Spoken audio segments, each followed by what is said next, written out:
खाड़ी में महासंग्राम, कब तक त्राहिमाम।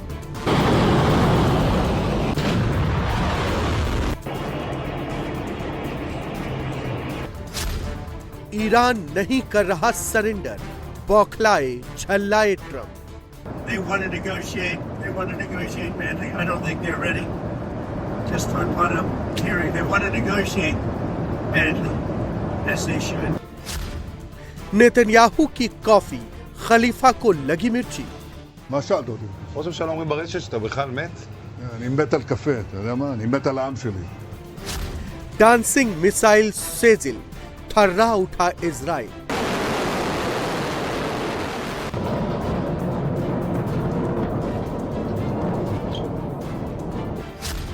महायुद्ध का 17वां दिन, वर्ल्ड वॉर का सीन। पूरा मिडिल ईस्ट महासंग्राम की आग में झुलस रहा है। खाड़ी देशों में 17वें दिन भी बारूदी बारिश लोगों के लिए आफत बनकर बरस रही है। ईरान पर अमेरिका और इजराइल का ताबड़तोड़ अटैक जारी है। ईरान के आसमान में चारों तरफ बारूद ही बारूद नजर आ रहा है। इजराइल ने दावा किया है कि उसने तेहरान में अब तक की सबसे बड़ी स्ट्राइक की है। इजरायली सेना ने पश्चिमी ईरान में IRGC कमांडर्स को निशाना बनाकर ये हमला किया है।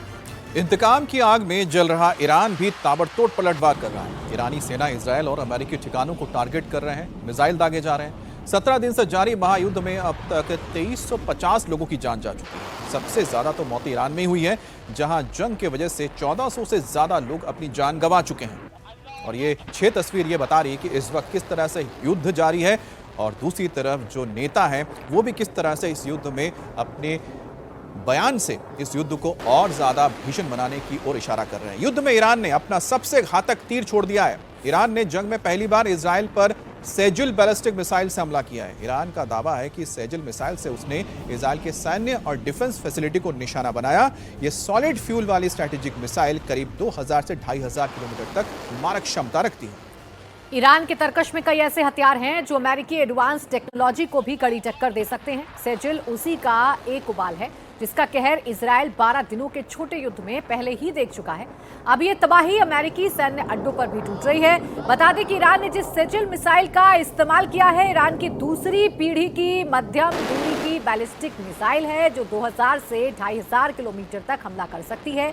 यानी ईरान से सीधे इजराइल, सऊदी अरब, कुवैत, इरबिल और अमेरिकी अड्डों तक पहुंच सकती है। इसकी सबसे बड़ी खासियत यह है कि मिसाइल टारगेट की ओर बढ़ते हुए न सिर्फ तेजी से उड़ती है बल्कि घूमती नाचती हुई दुश्मन के रडार को चकमा देती है। ये मिसाइल ईरान से सिर्फ 7 मिनट में इजराइल के तेल अवीव तक पहुंच सकती है। इसे ट्रैक करना और रोकना बड़ा मुश्किल होता है। डांसिंग मिसाइल सेजिल 2 को अमेरिकी ठिकानों के खिलाफ पहली बार तैनात किया गया है। ईरान के तरकश में ऐसे कई हथियार हैं जो अमेरिकी एडवांस टेक्नोलॉजी को भी कड़ी टक्कर दे सकते हैं। सेजिल 2 उसी का एक उदाहरण है जिसका कहर इजराइल लगातार झेल रहा है। इजराइल 12 दिनों के छोटे युद्ध में पहले ही इसे देख चुका है। अब ये नाचती हुई तबाही अमेरिकी सैन्य अड्डों पर भी टूट रही है। सेजिल 2 ईरान की दूसरी पीढ़ी की मध्यम दूरी की बैलिस्टिक मिसाइल है। ये 2 चरण वाली और ठोस ईंधन से संचालित होती है। Centre for strategic and international studies के मुताबिक इसकी लंबाई करीब 18 मीटर और इसका डायमीटर करीब 1.25 मीटर है और वजन लगभग 23,600 किलोग्राम है। ये 700 किलोग्राम तक का वॉरहेड ले जाने में सक्षम है और इसकी मारक क्षमता 2000 से 2500 किलोमीटर रखी गई है। यानी कि ईरान से सीधे इजराइल, सऊदी अरब, कुवैत, इरबिल और अमेरिकी सैनिक अड्डों को निशाना बना सकती है। लेकिन ये मिसाइल आखिरकार जमीन पर जब गिरेगी तो कितनी तबाही मचा सकती है, उसके लिए इंतजार कीजिए, क्योंकि जो डिफेंस सिस्टम है इस वक्त, एयर डिफेंस सिस्टम, वो भी पूरी तरह से एक्टिव है अमेरिका के मित्र देशों के पास और साथ ही इजराइल के पास। क्योंकि बगदाद में अमेरिकी दूतावास पर जो हमला हुआ उसके बाद अमेरिका बदला लेगा। इजराइल ने इराक और मोसुल शहर में हमला किया है। अमेरिका और इजराइल ने ईरान के सपोर्टेड मिलिशिया के बेस को टारगेट किया है। हमले के बाद मोसुल में बड़ा धमाका हुआ है, जिसके बाद चारों ओर धुएं का गुबार दिखा। यह हमला बगदाद में अमेरिकी दूतावास पर हुए हमले का जवाब माना जा रहा है।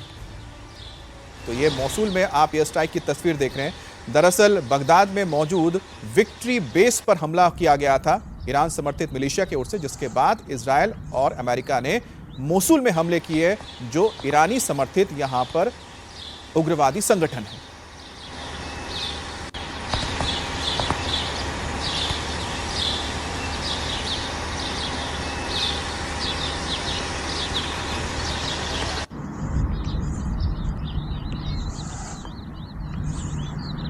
वहीं स्ट्रेट ऑफ हॉर्मूज को लेकर जंग और भयानक हो सकती है। इस बीच खबर है कि अमेरिकी राष्ट्रपति डोनाल्ड ट्रंप ने 7 देशों से बात की है और हॉर्मूज पर युद्धपोत भेजने की मांग की है। ट्रंप ने नेटो देशों से कहा है कि अगर नेटो देश उनकी बातों को अनदेखा करते हैं तो उनका भविष्य खतरे में हो सकता है। ट्रंप ने कहा कि अमेरिका दूसरे देशों से बात कर रहा है ताकि वो हॉर्मूज की निगरानी में मदद कर सकें, लेकिन अभी तक किसी भी देश ने अमेरिका का सैन्य तौर से साथ देने की हामी नहीं भरी है। ट्रंप के बयान के बाद ऑस्ट्रेलिया ने कहा ट्रंप के अनुरोध के बाद भी हॉर्मूज स्ट्रेट में नौसेना का जहाज नहीं भेजेगा।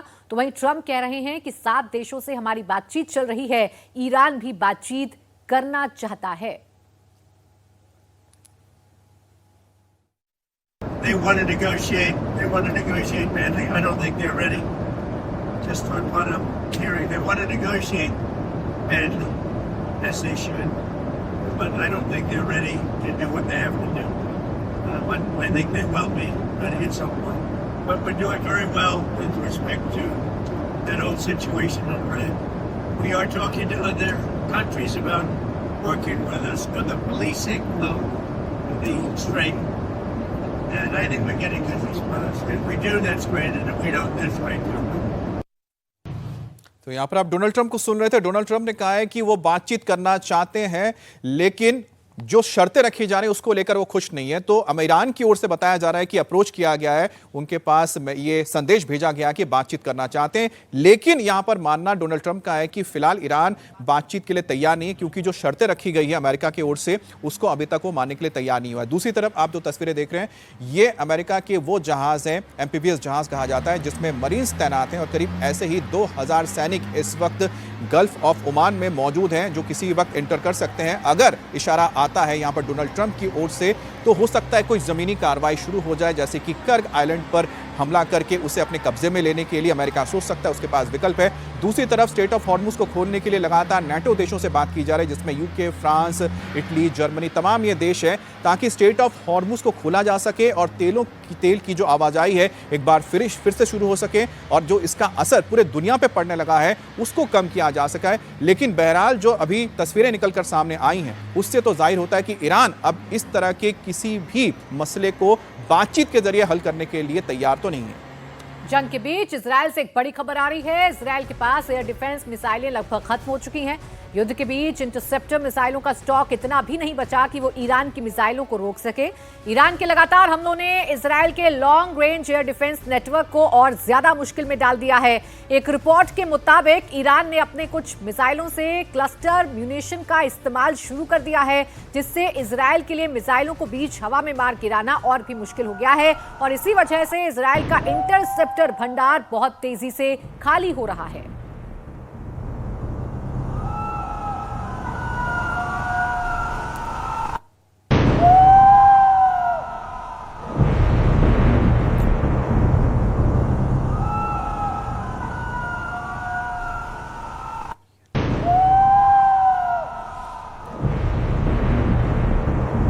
और लेबनान से बड़ी खबर आ रही है। इजराइल का यहां पर नॉन स्टॉप हमला जारी है। हिजबुल्लाह के ठिकाने को टारगेट करके बेरूत में इजरायली फोर्सेस कहर बरपा रही हैं। बेरूत के दक्षिणी इलाके में बहुत बड़ा धमाका हुआ, जिसके बाद आसमान में चारों तरफ आग और धुएं का गुबार नजर आया। बिल्डिंग में आग लगी और पूरा इलाका जल रहा है। ये इलाका हिजबुल्लाह का स्ट्रांग होल्ड माना जाता है। और इजरायली हमले में लेबनान में अब तक 800 से ज्यादा लोगों की मौत हो चुकी है। लगातार बम बारूद की बारिश की वजह से 8 लाख से ज्यादा लोग घर छोड़ने के लिए मजबूर हुए हैं। कैंपों में रहने के लिए वो मजबूर हैं। तो हिजबुल्लाह के ठिकानों को लगातार इस वक्त इजराइल निशाना बना रहा है और दक्षिणी लेबनान और साथ ही दक्षिणी बेरूत में ये सबसे ज्यादा हमले हो रहे हैं, जिसे गढ़ माना जाता है हिजबुल्लाह का। और उत्तरी लेबनान इस पूरे मामले पे अपने आप को अलग किए बैठा है और लेबनान की सरकार ने हिजबुल्लाह से कहा है कि वो हथियार डाल दे, लेकिन हिजबुल्लाह तैयार नहीं हुआ है।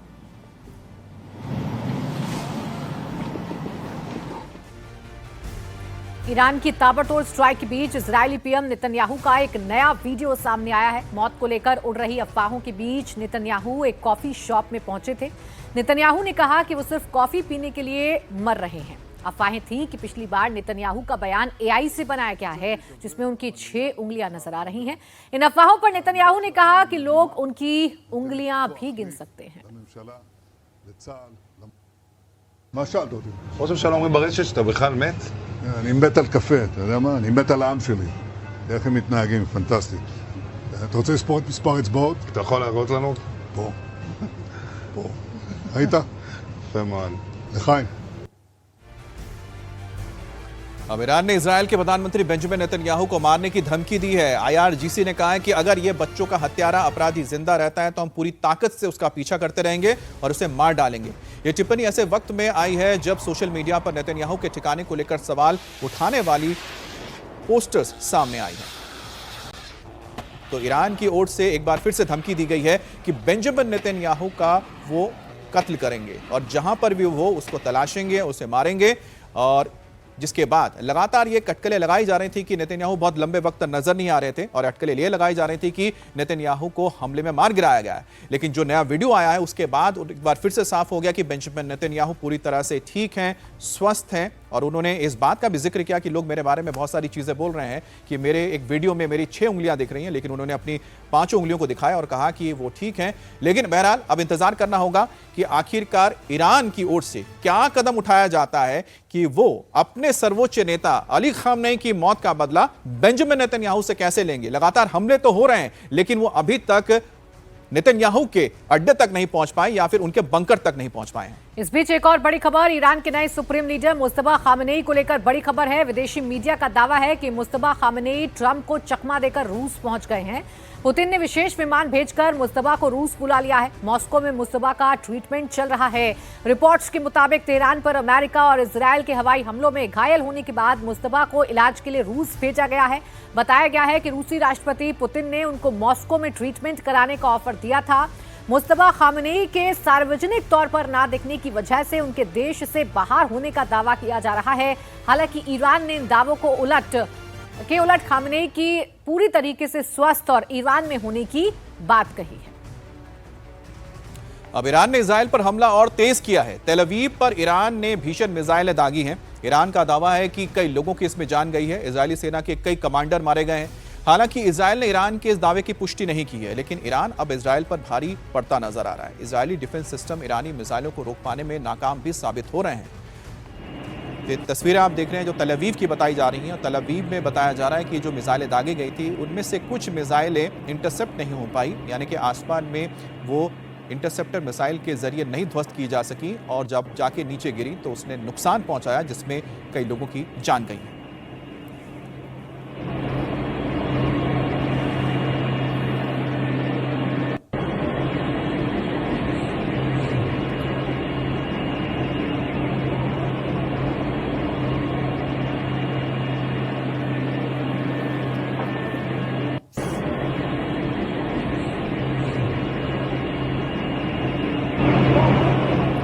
सत्रह दिन से लगातार जारी युद्ध में ईरान को काफी नुकसान पहुंचा है। हवाई हमले में ऐतिहासिक सरकारी इमारतों से लेकर मस्जिद तक खंडहर में तब्दील हो चुकी हैं।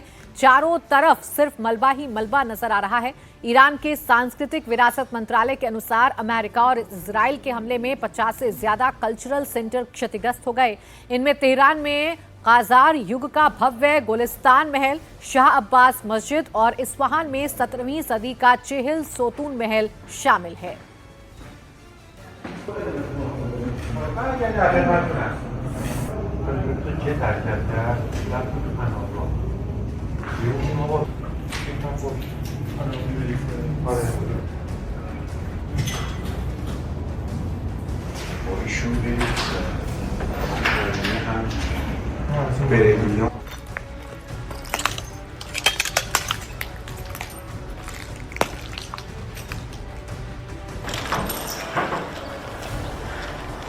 तेल डिपो पर इजरायली हमले को लेकर ईरान भड़का हुआ है। ईरान के विदेश मंत्री अब्बास अरागाची ने कहा है कि तेल डिपो पर हमला करके इजरायल ने अंतर्राष्ट्रीय कानून का उल्लंघन किया है। इजरायल को इस अपराध का दंड तो मिलना ही चाहिए क्योंकि तेल डिपो पर हमला करके उसने लोगों की जिंदगी के साथ खेला है। इजरायल को इसका परिणाम भुगतना होगा।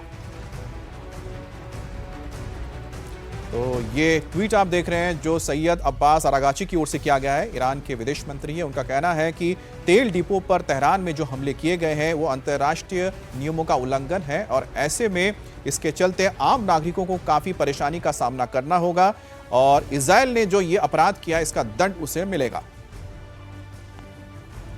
और ईरानी हमले से बचने के लिए इजरायल में लोग बंकर में छिपे हुए हैं। इस बीच खबर यह आ रही है कि ईरान ने इजरायल के अंडरग्राउंड बंकर पर अटैक किया है। अंडरग्राउंड बंकर में ईरान ने ताबड़तोड़ मिसाइलें दागी हैं, जिसमें भारी तबाही हुई है।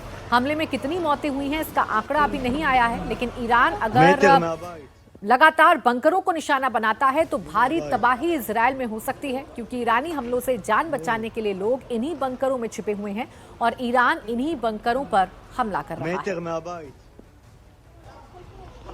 הנה הבית. מטר מהבית. הנה הבית.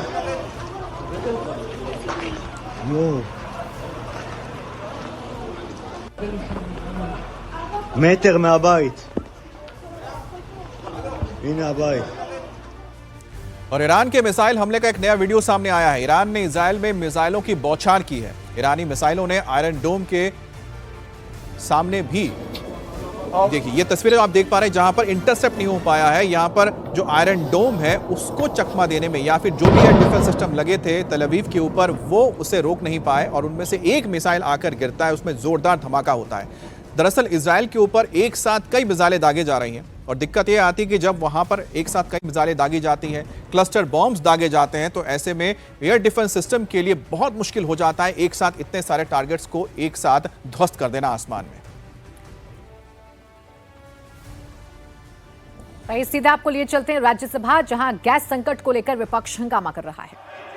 Now, honorable leader of the house, sir, Garge ji, I have given you more than sufficient time. Please conclude. You are not concluding. So that is getting disturbed. The whole house is getting disturbed. Sir. Please conclude. Please conclude. How many times you will take? I have already given you more than 6 minutes. You are not concluding. Sir, this is zero hour. Please take your seat. Vajpayee ji. Sir, this is zero hour, and the honourable member who happens to be the leader of the opposition, he should know that he has to speak within 3 minutes. Please take it. And he has spoken more than 6 minutes. I think your intervention is needed, number one. Number two, मुझे दुख है कि हमारे विपक्ष, विशेष करके Indian national Congress, यह विपत्ति काल में भी देश में राजनीति करने से पीछे नहीं हटता। यह विपत्ति कोई भारत के कारण नहीं आई है, इसमें भारत का कोई योगदान नहीं है, लेकिन जो अंतर्राष्ट्रीय स्थिति हुई है, उस अंतर्राष्ट्रीय स्थिति में आज हम सब लोग जानते हैं कि ये क्राइसिस आया है। इस क्राइसिस के बारे में हरदीप पुरी ने पूरी बातचीत कही है और हाउस में कहा है जब ये सुन नहीं रहे थे। दूसरी बात, कांग्रेस का नेता सिलेंडर की होर्डिंग में पकड़ा गया है और इन्होंने होर्डिंग की है और ये जनता को उकसाने का काम कर रहे हैं। They are inciting the people of the peaceful people of the country. और यह बहुत ही दुर्भाग्यपूर्ण है कि ऐसी परिस्थिति में भी यह राजनीति से बाज नहीं आते हैं और उनको ऐसे क्राइसिस में देश के साथ खड़े होने के बजाय इस विषय को उठा करके वो देश में खलबली लाने के प्रयास करते हैं, देश में एक अराजकता लाने का प्रयास करते हैं। यह बहुत ही निंदनीय है। Now, Shriman Niranjan Bisiji, nothing will go on record except Shriman Niranjan Bisiji. Honorable Chairman, sir, thank you very much for giving me nothing will go on record except Shriman Niranjan Bisiji. in an urgent public importance regarding establishment of new Sainik school in the district of Balangir, Odisha. Sir, Nothing will go on record except Shriman Niranjan Bisiji. तो ये तस्वीरें आप देख रहे हैं राज्यसभा की, जहां पर इस वक्त हंगामा चल रहा है और एलपीजी की किल्लत को लेकर यहां पर विपक्ष की ओर से, खासतौर पे कांग्रेस की ओर से सवाल उठाया जा रहा है। तो वहां पर सदन के नेता, तो सरकार की ओर से यहां पर लगातार ये बताया जा रहा है कि पेट्रोलियम मंत्री हरदीप पुरी ने बहुत पहले इस बारे में जानकारी दे दी थी और बताया था कि इस तरह का संकट आ सकता है, लेकिन बेवजह विपक्ष की ओर से इसको लेकर बड़ा मुद्दा बनाया जा रहा है। और जिस वक्त हरदीप पुरी बता रहे थे, सब चीज़ें समझा रहे थे देश को, उस वक्त हंगामा किया जा रहा था खासतौर पे कांग्रेस की ओर से। और इस वक्त पूरे दुनिया में एक आपदा की स्थिति पैदा हुई है और इसके लिए भारत जिम्मेदार नहीं है, इसके लिए वो देश जिम्मेदार हैं जो इस जंग में हैं, जंग में शामिल है, और उसका असर इस वक्त भारत पे पड़ता नजर आ रहा है। और ईरान सबसे ज्यादा इस वक्त तल अवीव पर हमले कर रहा है। ईरान ने एक बार फिर से तल अवीव पर बड़ा हमला बोला है। तल अवीव पर एक साथ मिसाइल और ड्रोन अटैक किया गया है, जिससे कई इमारतों को नुकसान पहुंचा है। तल अवीव के अलग अलग इलाकों में इस वक्त जबरदस्त धमाके सुने जा रहे हैं और देखे भी जा रहे हैं, जिसकी तस्वीरें सामने आई है। जिसके बाद लगातार ये माना जा रहा है कि इस वक्त ईरान की कोशिश है कि इजराइल के सबसे बड़े शहर और एक बड़ा कमर्शियल हब तल अवीव को निशाना बनाया जाए। और यहाँ पर आप देखिए कि जो लगातार मिसाइलें दागी जा रही हैं, कुछ मिसाइलें जो इंटरसेप्ट नहीं हो पा रही हैं एयर डिफेंस सिस्टम से, वो गिरती हैं। उसके बाद इमारत में आग लगी है, जिसके बाद तमाम जो रेस्क्यू ऑपरेशन शुरू हुआ है और रेस्क्यू वर्कर्स मौजूद हैं। और ये तस्वीर आपको नजर आ रही है जहाँ पर ये मिसाइल गिरा होगा या मिसाइल का टुकड़ा गिरा होगा या ड्रोन से जो हमला किया गया होगा। हालांकि ड्रोन इतने दूर तक पहुँचना बड़ा मुश्किल है यहाँ पर ईरान का, लेकिन जो हमले हो रहे हैं मिसाइल से किए जा रहे हैं लगातार तल अवीव के ऊपर, उसमें से एक तस्वीर सामने आई है। देखिए कितनी भयानक आग लगी हुई है। और ये हाईवे के पास कोई बड़ा सा वेयरहाउस या कंपाउंड लग रहा है, इंडस्ट्रियल कंपाउंड है जिसमें आग लगी है। और वहाँ पर मौजूद पुलिस और रेस्क्यू के जो वर्कर्स है, रेस्क्यू कर्मी है, मौके पर मौजूद है और ट्रैफिक को यहाँ रोका जा रहा है। एक तरफ से ट्रैफिक को छोड़ा गया है, लेकिन दूसरी तरफ आप देखिए जो एक बड़ा सा कंपाउंड था, और हो सकता है कोई इंडस्ट्रियल कंपाउंड हो जिसमें आग लगी है, या हो सकता है कोई ये गोदाम रहा होगा जिसमें आग लगी है। बहरहाल लगातार इस वक्त ईरान की ओर से मिसाइलों का इस्तेमाल किया जा रहा है, फतेह मिसाइल का इस्तेमाल किया जा रहा है, सजिल मिसाइल का इस्तेमाल किया जा रहा है। और इनकी जो गति है वो ध्वनि से लगभग 15 गुना ज़्यादा मानी जाती है, जिस वजह से कई बार ये इंटरसेप्ट होने में देर हो जाती है, इंटरसेप्ट नहीं हो पाती हैं एयर डिफेंस सिस्टम के जरिए, और उसकी वजह से इतनी तबाही हुई है। बड़ी खबर है, ईरान ने यूएई पर बड़ा हमला किया। ईरान की ओर से दुबई इंटरनेशनल एयरपोर्ट को निशाना बनाया गया। एक बार फिर से ड्रोन के जरिए यहां पर हमला किया गया है। एयरपोर्ट के पास मौजूद बताया जा रहा है एक फ्यूल टैंक इसमें क्षतिग्रस्त हुआ है, जिसके बाद अफरा तफरी मच गई। और राहत की बात यह रही कि इसमें अभी तक किसी के घायल होने की खबर नहीं आई है। लेकिन ये आप दुबई इंटरनेशनल एयरपोर्ट की तस्वीर देख रहे हैं, जहां बताया जा रहा है कि एक बार फिर से ईरान की ओर से शाहिद 136 ड्रोन का इस्तेमाल करके निशाना बनाया गया। और हालांकि बहुत सारे जो ड्रोन्स दागे गए थे, ज़्यादातर को न्यूट्रलाइज कर दिया गया, या आसमान में ही उसे ध्वस्त कर दिया गया, या समंदर में ही उसे गिरा दिया गया। लेकिन कुछ एक मिसाइल ऐसी ड्रोन थे जो आने में कामयाब रहे, या उनका कोई टुकड़ा हो सकता है जो गिरा होगा नीचे, जिसके बाद धमाका हुआ और धमाके के बाद फ्यूल टैंक में आग लगी है। बहरहाल इस धमाके के बाद किसी भी जनहानि की खबर नहीं है, लेकिन दुबई और साथ ही साथ पूरे यूएई में जो एयर डिफेंस सिस्टम है उसे और ज़्यादा मजबूत किया गया है। और लगातार जो यहाँ पर ड्रोन से मिसाइलों से हमले किए जा रहे हैं, उसमें लगभग 90% से ज़्यादा या 90% से ज़्यादा जो भी मिसाइल या ड्रोन है उन्हें ध्वस्त कर दिया जा रहा है। और बहुत ही कम आप प्रतिशत कह सकते हैं कि जो कामयाब होते हैं, जो आकर यूएई में या दुबई या फिर अबू धाबी के ज़मीन पर गिरते हैं या धरती पर गिरते हैं, नुकसान पहुंचा रहे हैं। और यही वजह कि अभी तक अमेरिका और साथ ही साथ यूएई की ओर से इस पूरे एरिया में जो लगातार हमले हुए हैं उसको एयर डिफेंस सिस्टम के जरिए लगातार और मजबूत किया जा रहा है। और जो ईरानी मिसाइल है और जो ड्रोन है उन्हें इस वक्त इंटरसेप्ट किया जा रहा है।